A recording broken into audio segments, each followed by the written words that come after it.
Hey, what's up? It's Celeste. Signed by Celeste is my notary name, and welcome to my channel, Holy Ship and Print.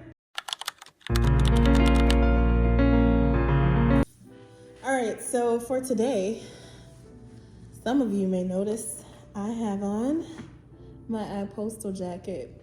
This is something that was gifted to me by one of the companies I partner with in my pack and ship company. I am a virtual mailbox CMRA, and that is for Commercial Mail Receiving Agent. Just in case you don't know how to find out what the industry is that we're in and what we do. It's called Commercial Mail Receiving Agent. That's what I am.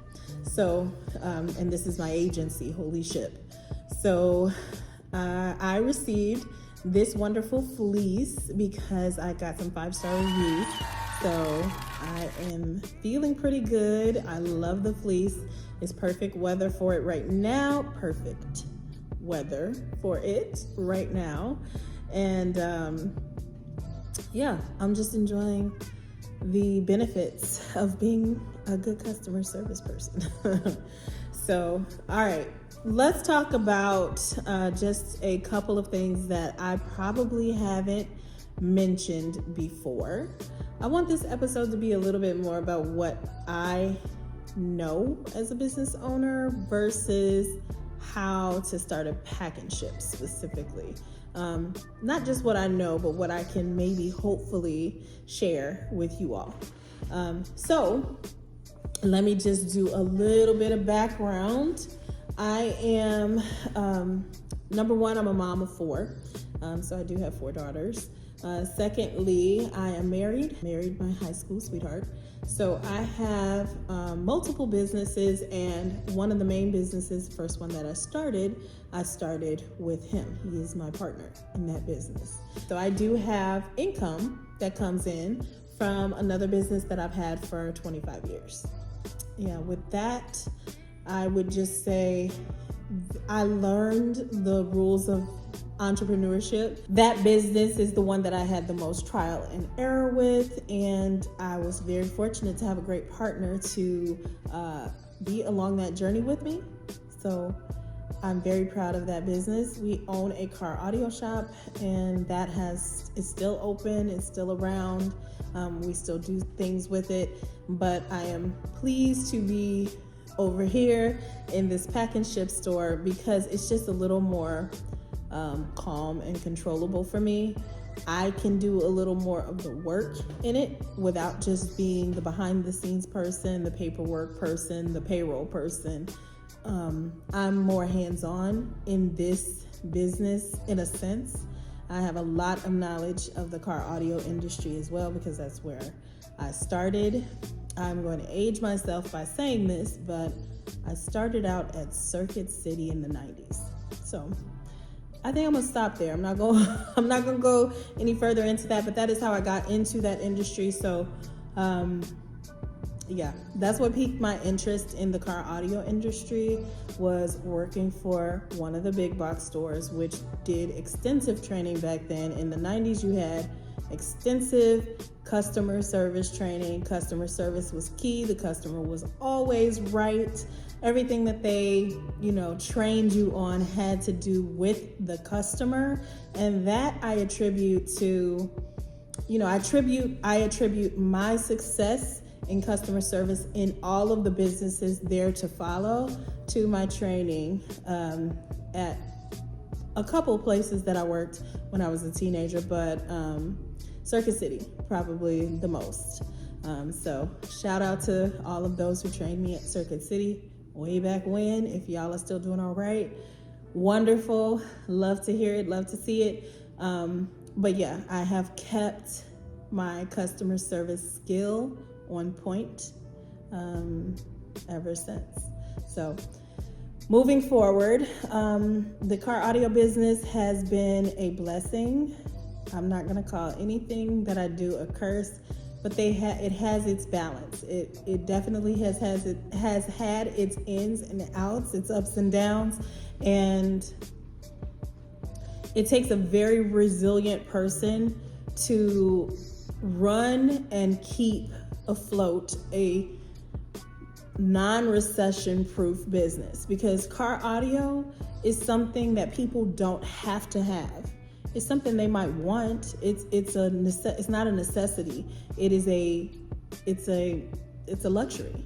So we've stayed afloat in an industry that people don't have to have. You do not have to have a remote start. You don't have to have a touchscreen radio. You don't have to have window tint, which is another business that I own. But it was a part of that business initially, and then I eventually evolved and purchased and acquired another business that was already in existence for probably 26 years before I got it. It might have been longer than that even. So that business has been in existence going on 40 years very soon. And yeah, I've been the owner for almost 10. So anyway, I am saying all of this to say a lot of people go out of business within the first year. A lot of businesses that succeed consider it successful if they've survived 5 years. So to be in business almost 25 years, in the same business, in the same place, with the same name, same partners, no bankruptcies and all of that, I definitely believe I know how to run a successful business. Since that business, again, I have acquired and run successfully a second business that had a large name that I believe we wanted to keep a legacy going for. And I'm very proud of that as well. It's a window tint business, and I'm very proud of that.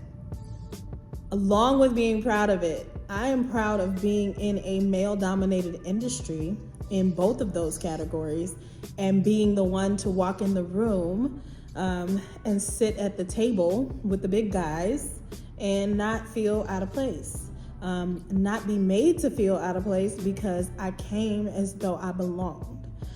So that is something that I try to teach my mentees, is to be who you are, come as you are, listen and learn, but don't cower. Don't cower in the corner.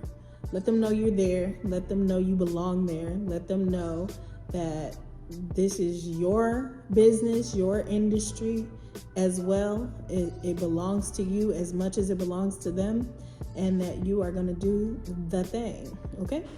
So, yeah, I definitely am enthusiastic about how we survived through a pandemic, through a recession.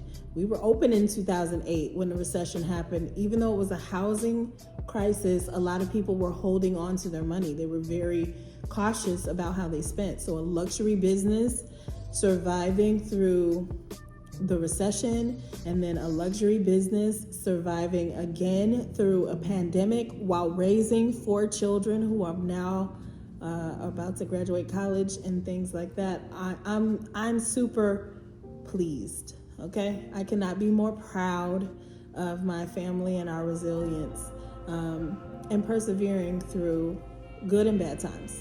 So, all right, I didn't get too specific, I don't think. I mean, I know I told some details, but I don't think I got too specific. And the point of that was to just say, I have been doing a lot of this for a very long time. And I don't know how well I would have been able to run my pack and ship store had I not had the skills I acquired in those other businesses. So my question to pose to you, if you want to get into this industry where it takes some training, it takes some specific skills, it takes lots of marketing, it takes lots of time. It's not a passive business by any means. So this is not one that you can just come and open the door and it's just open. Unless you have employees and you have money that you want to invest in hiring people that you can train up front, and then, yeah, sure. Then it can be passive. You just come in, do some payroll sometimes and let it run. But as it's trying to build, you will be spending some money from somewhere. So the money may not be coming from the work of this business, especially if you have an employee. So just be mindful of the fact that if you decide to start this business, you are going to be working in it unless you have some money that you want to just invest in a business that you want to see if you can get off the ground. So that's one way. That is if you start your business from scratch. You name it, you start the LLC, you got your EIN, you've done all of the steps, you got your bank account, you started the accounts direct with FedEx, UPS, if you're going to get DHL, Speedy, any of those are on track. Polonaise.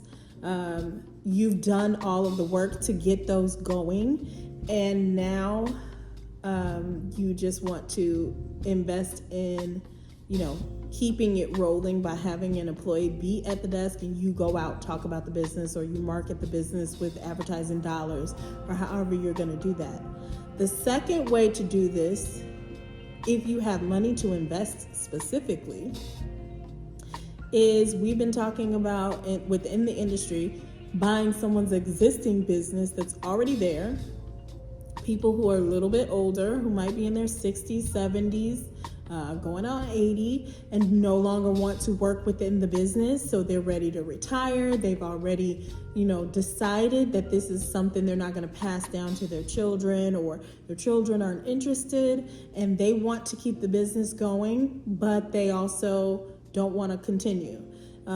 That is, in a sense, almost a much better way to get into this industry. So if you can afford to do something like that, the investment is probably going to be between 60 grand and 190 grand for you to do that. But if you can do it, I would say absolutely do it, because that means you want to go through their books, make sure they're profitable. So you only want to purchase this industry, a business in this industry that's already running, if it is profitable. You want to be able to look at their last 3 to 5 years of statements and make sure that this business has been profitable and is steadily growing, or at least staying the same with a good enough income to pay you an annual income or annual salary. And you want to just be able to make sure there hasn't been high crime levels, you haven't had large insurance claims, there's nothing out against this business that would make it very difficult for you to take over.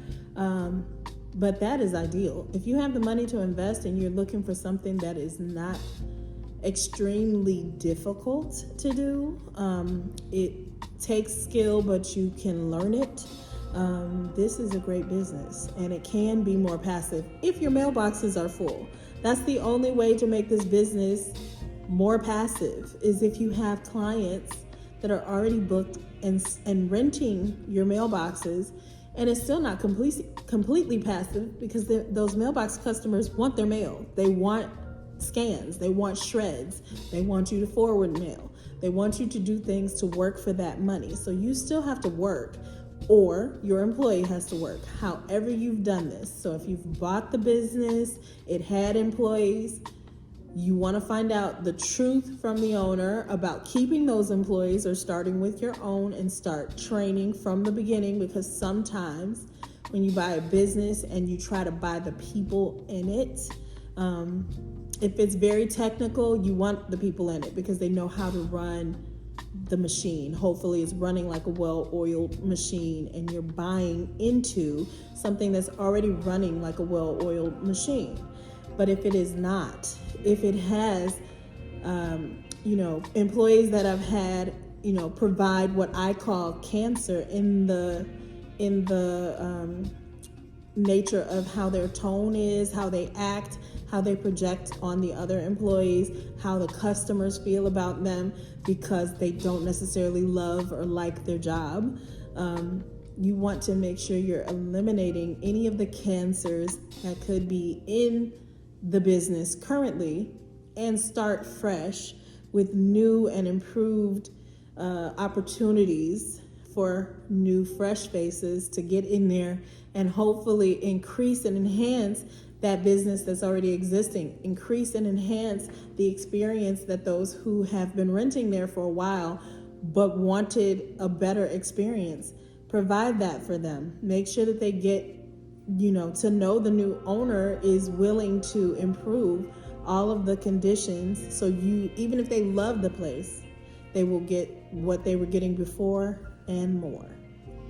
So yeah, option number 2 is buying into a business that's already existing so that you have clientele from day one.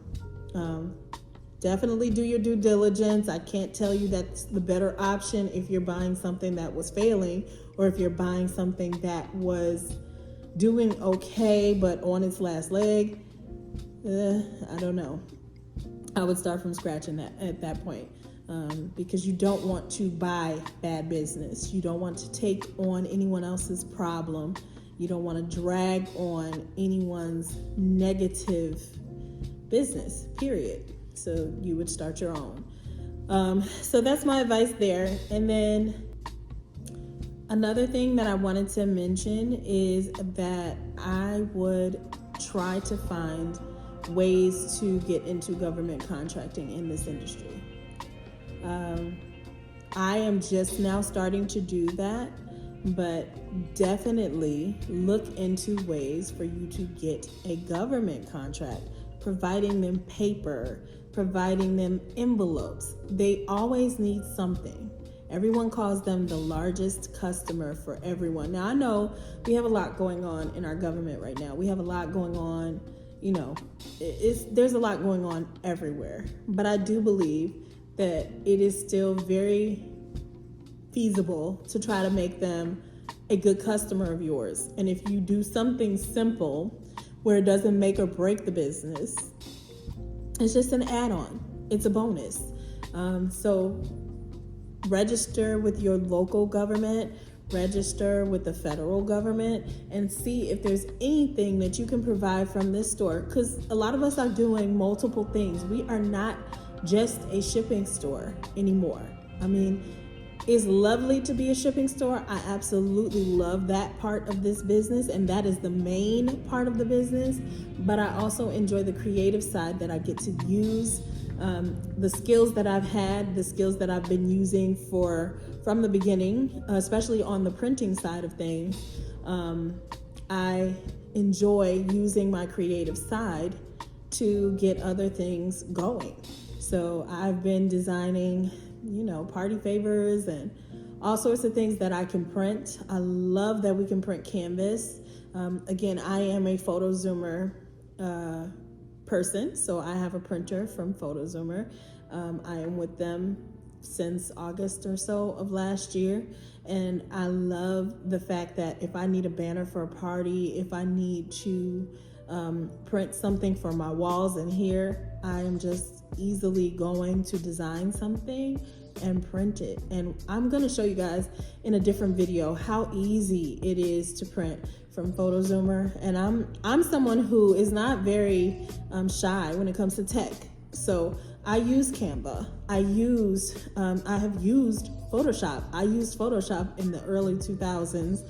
I've used Illustrator. I did that in college. When I went to the other college, it was for graphic design. And so we used Photoshop a lot and Illustrator. And we had to draw a lot by hand as well. So I'm not shy about using programs to get a lot of this stuff done. So I love creative things. I love making things for myself and other people. And so I'm starting to do more of that here in this store. And I use PhotoZoomer to print out a lot of the larger format products. And then I use Canva and my smaller printers, which are the Epson 7280. And I have a Brother, which is black and white. That one doesn't do any of my custom stuff, but it does a lot of my printing, just regular toner printing. It is a Brother 2395. So I am just saying, I enjoy all aspects of my print shop. I enjoy all of the things that allow me to be creative in this space. And I'm starting to get more and more into utilizing what allows me to be creative in this space. So yeah, get familiar with that. It's a very good stream of income to be creative and make custom things, one-of-a-kind things. People love that stuff, and you get to set your own pricing. So that's the best part, because there is no comparison when you are creating something custom. Okay, I actually learned that in my car audio shop because there's lots of car audio shops in the neighborhood, but nobody had the skills of our lead technician, in my opinion. And that is what we had to stand on. Same with window tint in my area. You know, of course, people can come to you and say, oh, I got this price at so-and-so. They can't tell you how much it should cost for you to do something for them. They can tell you what the price was down the street and Joe Smo doing it, you know, that's how much he charges. We don't know if he's using a great film. We don't know if he's using a bad film. We don't know if he has, you know, hand cutting skills, if he's using a machine, if it's going to be off, if it's going to be on, how he's going to take care of you if something goes wrong. All of those variables make it custom. So there's nothing you can tell me about what my price is or should be. Yes, of course, I'm going to stay in the comparable range for the area, but I'm going to stay in the comparable range for work that I believe is somewhat comparable. Not anything that I go out and I see and I'm like, okay, yeah, I actually personally could have done this myself. No, I'm not going to compare the price of my company to something that I feel that way about, because I think it's very important to know that if you're using somebody's professional skill, you have to go with what they're willing to be paid for it and not just what you saw on the internet, because the internet varies so quickly.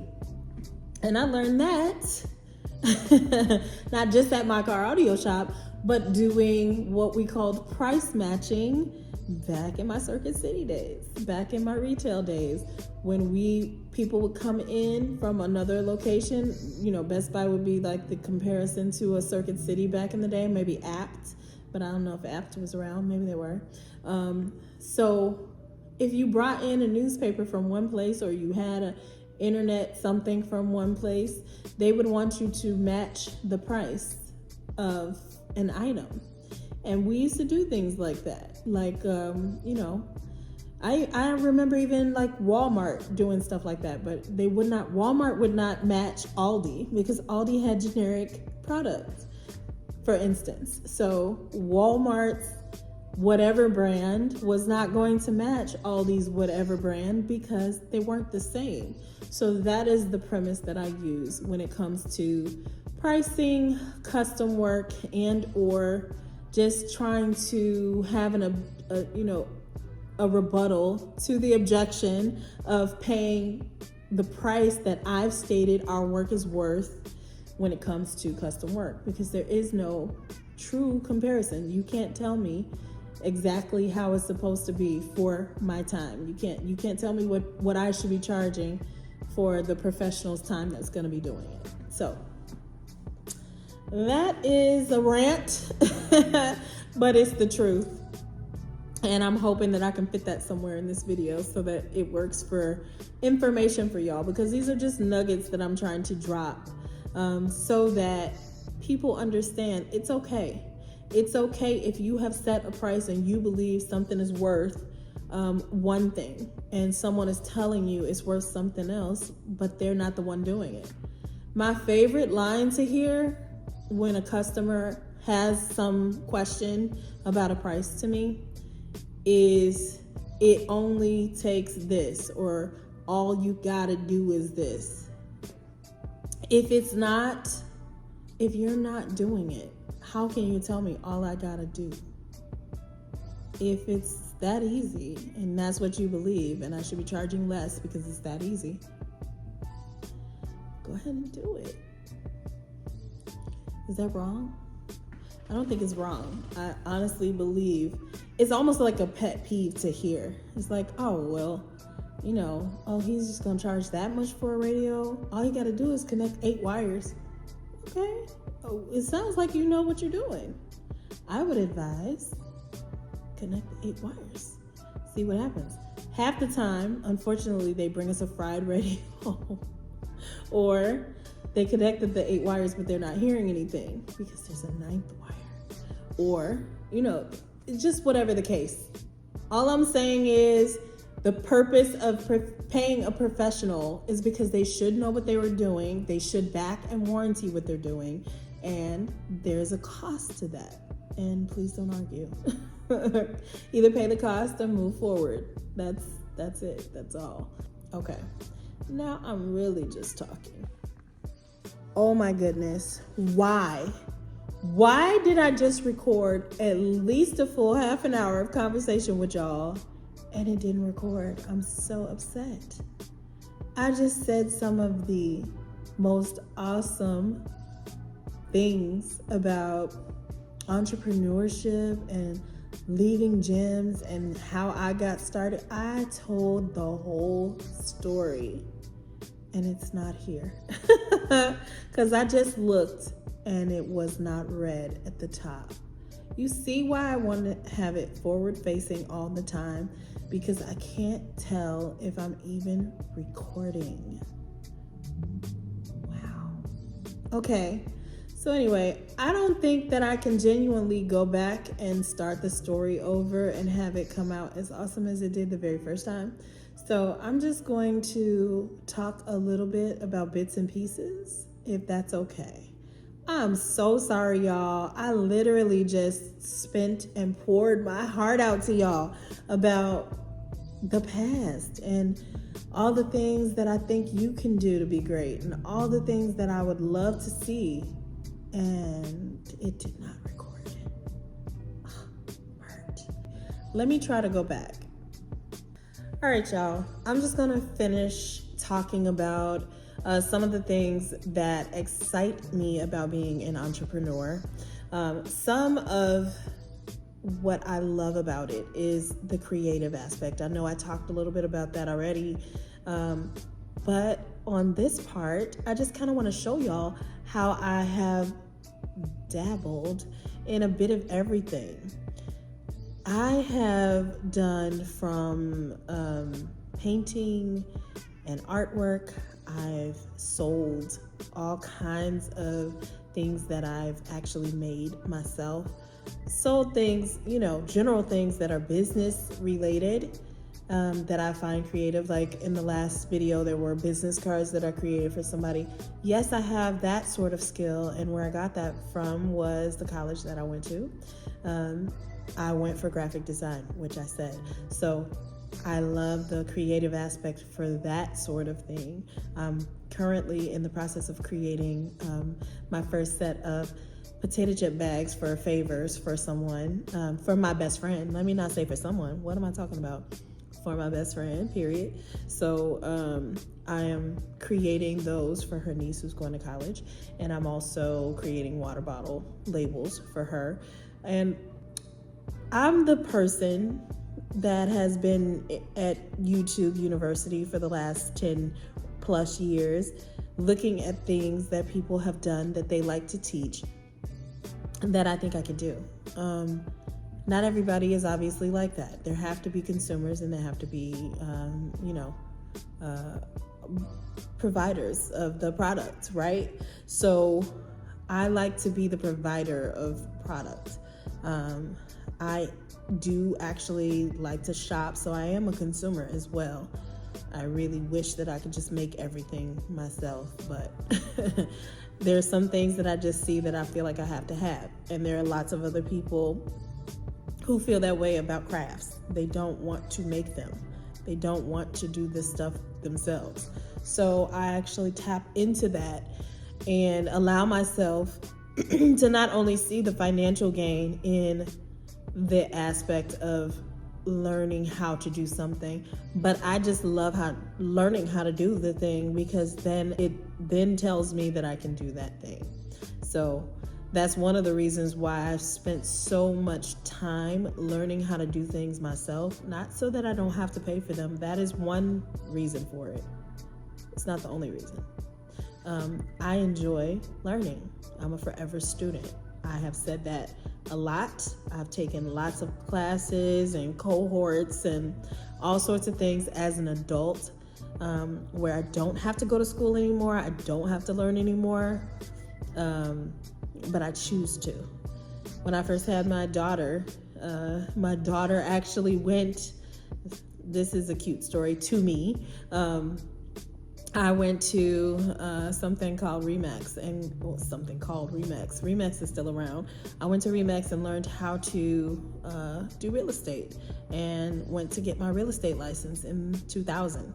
And so my daughter was born in 2000. This was late 2000s. She's about 11 months old when I started class, I think.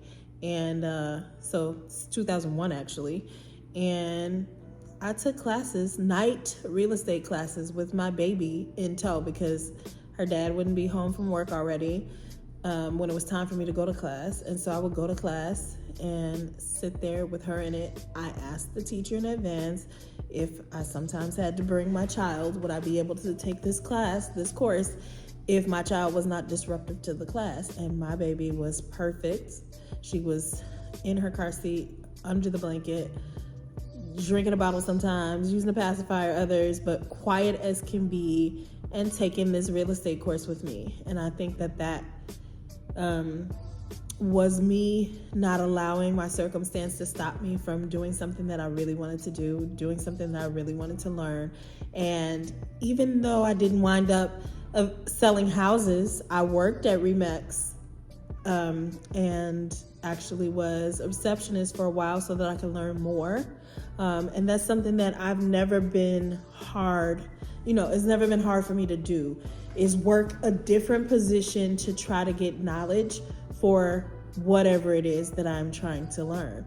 So I went to the class, passed the class, did all of it took to become a real estate agent.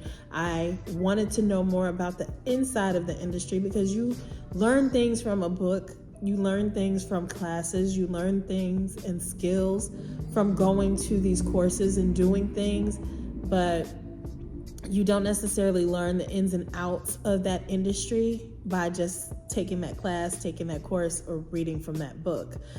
So I didn't have a problem. I was a new mom. I wanted some income. I wanted to learn more about the inside industry. So I worked right there in that office with a lot of the realtors and learned more about the industry. And again, I haven't sold one house because I didn't decide to pursue it afterwards, but it gave me the knowledge that I needed for purchasing homes for myself, for the knowledge that I needed to share with my children or anyone who had questions about what to do about a property. I at least had enough insight from the industry to be able to have the right guidance and to know the right resources if I didn't know it. So I love that about everything that I go out to learn. Okay, so that's one thing. I think about that. And again, with my baby in tow, I'm going to say the second thing, which is way far away from that first thing, which was in 2001. In 2020, during the pandemic, in 2019, we actually signed up to become estheticians. Both me and that baby that was in that car seat in the real estate course with me, we both signed up to be estheticians. So we had another class as adults together. That was in 2020. In 2020, yeah, because she turned 21 in that class. So for sure, that was in 2020. So during the whole pandemic, while we're trying to figure out exactly what is going to happen with the world, is the world going to continue, and all these other things, like me and my daughter, who were the real estate baby and mama in the class, wound up being in the same esthetician class, learning how to do skincare because I was in the process of opening a day spa. I'll add that in here so that y'all can see I actually did open and outfit and work my magic the best way that I could during a pandemic. 2019 to the end of 2024, I did have this day spa, and I'm very proud. I'm very proud of that. That also was not a failure. It just needs to move. Now that the pandemic is over and people are back into the nail salon and in the chair, I'm just looking for a new location for that because we had an unfortunate situation. And again, I'll add that in here so y'all can see that My baby got messed up, but it is okay. I'm never defeated by any of this stuff. I'm always pleased to have learned it, to have experienced it, and it's just who I am. Learning and doing things and making things happen and bringing them to life, and like thinking of it from fruition to, or from thought to fruition. Wow, I can't say fruition. Bringing it to fruition. That is hard. Say that 10 times. That's me. That's my kids will tell you. That is what I love the most, is idea on paper or idea in the mind to life, bringing it to life. That's it. I'm gonna figure out exactly what I want to do with the day spa thing when I have more time. After this business is successful, I'll get back to that one. So again, maybe that will give you some insight to why I have some of the taste that I have inside of my pack and ship store, is because I originally, prior to this, had a day spa. A long story to tell you that I am a forever student. I love learning. I love bringing things to life, and I actually try most of the things that I'm very interested in because I'm not afraid. And that is the thing that I think is very, very key and particular to me. I am not afraid. I am very much so the leap of faith taker, and I definitely like to start things that I enjoy, and I'm thankful to have my husband to be a great support in those endeavors, because I promise you, someone else would have been like, okay, give me every credit card you have, give me this, and shut my phone off, because I love learning and I love finding things that I want to know more about and doing them. So here's another one. I created a shoe. I found out I researched for a year what the easiest way was, not easiest way, but the best way for me to create custom shoe, have it come to life, let people buy it and ship it.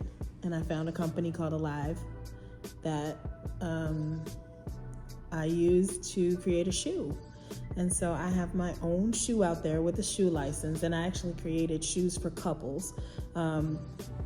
I've never been the type to be like matchy with my husband or any of that, but we definitely try to complement each other. We don't want to clash. We want to make sure we at least complement each other in some way when we're going out and things like that. So I wanted to design a couple's shoe for the matchy couple, actually, that allowed her to be extremely elegant and him to be comfortable, but them to match. And I did that, and I'm very proud of that, and I will also share that here. But that is a part of the creative Celeste that you all are getting to know. And again, it spills over into my shipping store, which is why I consistently say the words, I didn't want it to look like a typical shipping store, which is why I'm actually very proud of persevering through all the trials and tribulations that it took to become, an authorized shipper for most of these locations, because I'm not a cookie cutter spot. And, they really had to get into me, my customers, what we can actually do, the skills that we have, the things that I actually went through with training and making sure, I have the right measurements of countertops and things like that in order to get approved. But I did it, and I was gonna persevere through it no matter what, because that is who I am.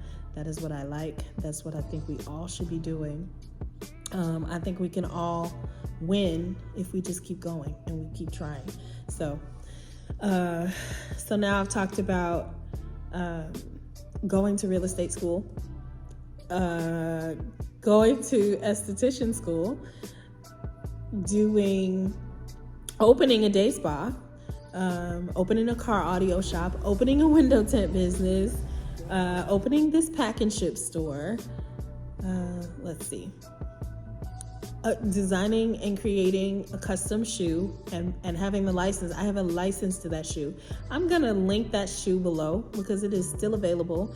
Anyone would love to buy my custom camouflage shoes. I would love to see someone in them, and make sure you tag me if you do buy them and you wear them anywhere. That's not the end, but all of that is just truly to say an entrepreneur is resilient. An entrepreneur is somebody who doesn't quit. An entrepreneur is somebody who will not take no for an answer, is going to do all of the things that they set out to do. They are going to find a way. That's really what I think this is about. They find their way. At least that's what I've always done.